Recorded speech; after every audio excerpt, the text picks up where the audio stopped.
Hello team. So இன்றைக்கி நம்ம என்ன கேண்டில் பற்றி பார்க்குறோம் அப்படின்னு பார்த்தீங்கன்னா, ஒரு இன்டெசிஷன் கேண்டில். ஓகேயா? ஸோ இது பார்த்தீங்க அப்படின்னா நியூட்ரல் கேண்டில்னு சொல்லுவாங்க. ஓகேயா? ஸோ இது டோஜின்னு கூட சொல்லுவாங்க. இதோட மெயினான சைக்காலஜி என்னென்னா, ஸோ இந்த லைக் நீங்கள் இந்த கேண்டிலை மட்டும் ஃபோக்கஸ் பண்ணால் போதும் இன்றைக்கி.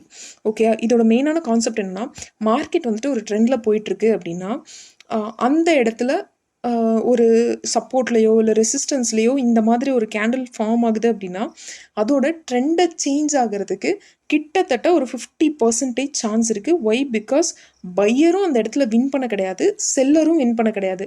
அந்த இடத்துல மார்க்கெட் வந்துட்டு ஒரு பாஸ் பட்டன் ப்ளே பண்ண மாதிரி அது என்ன மூமெண்ட் வேணால் கொடுக்கலாம் நெக்ஸ்ட். ஸோ அதனால் அந்த சப்போர்ட் அண்ட் ரெசிஸ்டன்ஸில் இல்லை ஸ்விங்கில் இந்த மாதிரி ஒரு கேண்டில் நீங்கள் பார்க்குறீங்க அப்படிங்கிற பட்சத்தில் you have to wait and market எந்த பக்கம் மூவ் ஆகுதோ அதை பொறுத்து நம்ம ட்ரேட் எடுக்கணும். ஸோ இது வந்துட்டு ஒரு வார்னிங் சைன் மாதிரி வச்சுக்கோங்களேன்.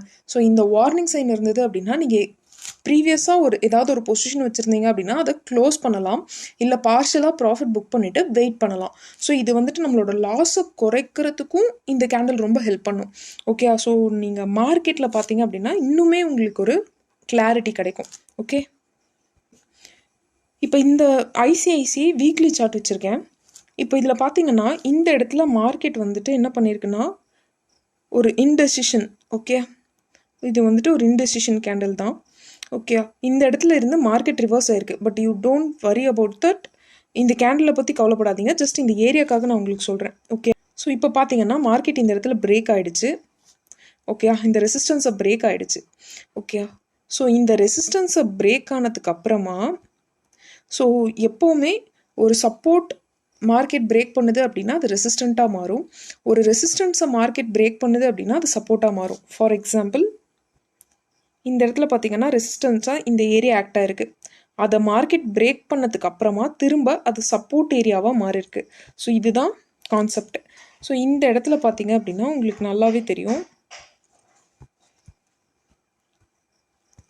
மார்க்கெட் திரும்ப இந்த இடத்துக்கு வந்திருக்கா.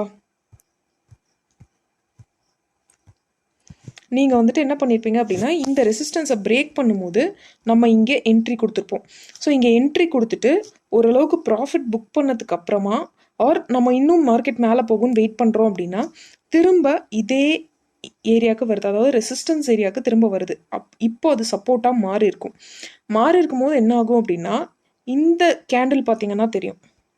So focus on this candle. இந்த கேண்டில் ஒரு இன்டெசிஷன் கேண்டில். இந்த கேண்டிலோட வேலை என்ன அப்படின்னு பார்த்தீங்கன்னா ஜஸ்ட் அ வார்னிங் சைன். ஓகேயா? இந்த இடத்துல எந்த ஒரு பையராலேயோ செல்லராலேயோ ப்ராப்பரான ஒரு முடிவை நான் எடுக்க முடியல அப்படிங்கிறத இந்த கேண்டில் தெளிவாக சொல்லுது. ஓகேயா? இந்த கேண்டில் உங்களுக்கு தெளிவாக சொல்லுது. ஸோ இந்த மாதிரி ஒரு கேண்டிலை நீங்கள் பார்க்குறீங்க அப்படிங்கிற பட்சத்தில், இந்த மாதிரி ஒரு கேண்டிலை பார்க்குறீங்க சப்போர்ட் அண்ட் ரெசிஸ்டன்ஸ் அப்படின்னா ஒன்று நீங்கள் வந்துட்டு ட்ரெண்டு சேஞ்ச் ஆக போகுது அப்படின்னு திங்க் பண்ணலாம். அப்படி இல்லைன்னா ஆப்போசிட் டைரக்ஷனில் மார்க்கெட் மூவ் ஆக போகுது, இல்லை possibilities R high, direction change ஆகிறதுக்கு பாசிபிலிட்டிஸ் ஆர் ஹை அப்படிங்கிறத நம்ம அஸ்யூம் பண்ணிக்கலாம். ஸோ இந்த கேண்டிலை நீங்கள் மார்க்கெட்டில் பேக் டெஸ்ட் பண்ணி பாருங்கள். ஓகேயா? ஸோ எப்போவுமே கேண்டில்ஸ் எல்லாம் எங்கே பார்க்கணும் அப்படின்னா சப்போர்ட் அண்ட் ரெசிஸ்டன்ஸில் தான் பார்க்க வேண்டியிருக்கும். ஏன் நான் சப்போர்ட் அண்ட் ரெசிஸ்டன்ஸில் பாருங்கள் அப்படின்னு சொல்கிறேன்னா, இதெல்லாம் பார்த்தீங்கன்னா கூட ஒரு இன்டெசிஷன் கேண்டில் தான். ஆனால் இது வந்துட்டு மார்க்கெட் எதையுமே பெருசாக ஸோ எப்பவும் போல் மார்க்கெட் போயிட்டு வந்துட்டுருக்கு. பட் இதை ஏன் வந்துட்டு இவ்வளோ ஃபோக்கஸ்டாக சொல்கிறோம் அப்படின்னா சப்போர்ட் அண்ட் ரெசிஸ்டன்ஸில் தான் எப்போவுமே ஒரு ஸ்ட்ராங்கான பையர் அண்ட் செல்லரோட ஆக்டிவிட்டி இருக்கும். ஸோ அந்த ஆக்டிவிட்டியை நம்ம கண்டுபிடிக்கணும்னா நம்ம என்ன பண்ணணும்? ஆப்வியஸ்லி நம்ம சப்போர்ட் அண்ட் ரெசிஸ்டன்ஸில் தான் என்ட்ரி அண்ட் எக்ஸிட். ஸோ இதுலேயே இன்னொரு எக்ஸாம்பிள் கூட பார்க்கலாம்.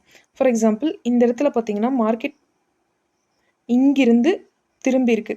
ஸோ அதே ஏரியாவுக்கு மார்க்கெட் திரும்ப வந்தால் மார்க்கெட் ரிட்டர்ன் ஆகும் அப்படின்னு சொல்லிட்டு எக்ஸ்பெக்ட் பண்ணலாம்.